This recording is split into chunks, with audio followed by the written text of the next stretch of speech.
Léger Félicité Sontonax, commissaire civil de la République, délégué aux îles françaises de l'Amérique sous le vent, proclamons. Les hommes naissent et demeurent libres et égaux en droit. Voilà, citoyens, l'évangile de la France.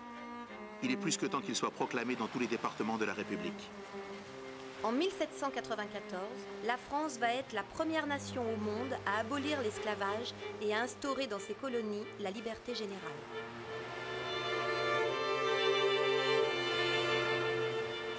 Comment cette mesure révolutionnaire à la portée universelle va-t-elle être appliquée et vécue?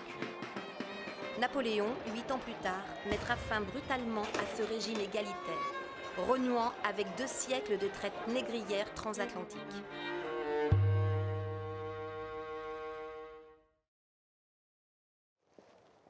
Mais reprenons le cours de l'histoire. Nous sommes en 1791. Le déclenchement de la Révolution française et la déclaration des droits de l'homme et du citoyen n'ont pas suffi à faire cesser l'infâme trafic.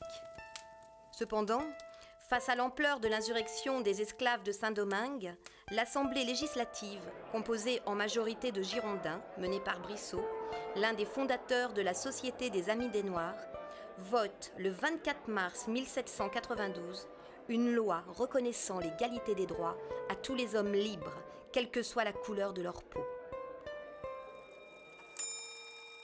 L'ordre colonial fondé sur le travail servile et le préjugé de couleur commence alors à se fissurer.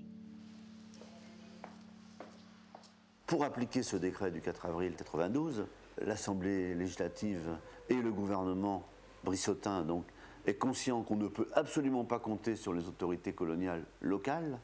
Il faut envoyer un nouveau pouvoir. C'est l'objet donc de la nomination de la commission civile composée de Léger Félicité Sontonax, Étienne Polverel et le troisième, Ayot. Léger Félicité Sontonax, 1753-1813. Fils d'un négociant aisé, fit des études de droit et était avocat au Parlement de Paris en 1789. Il développa une activité de journaliste où il défendit les thèses abolitionnistes portées par la Société des Amis des Noirs. En 1790, dans le journal Révolution de Paris, il écrit prophétiquement. Oui, nous osons prédire avec confiance. Un temps viendra où l'on verra un Africain à tête crépue, sans autre recommandation que son bon sens et sa vertu, venir participer à la législation dans le sein de nos assemblées nationales. Il est envoyé avec des moyens financiers et des moyens militaires non négligeables pour faire appliquer la loi du 4 avril. Un point, c'est tout. Et, de façon évidemment plus ouverte, pour rétablir l'ordre dans la colonie.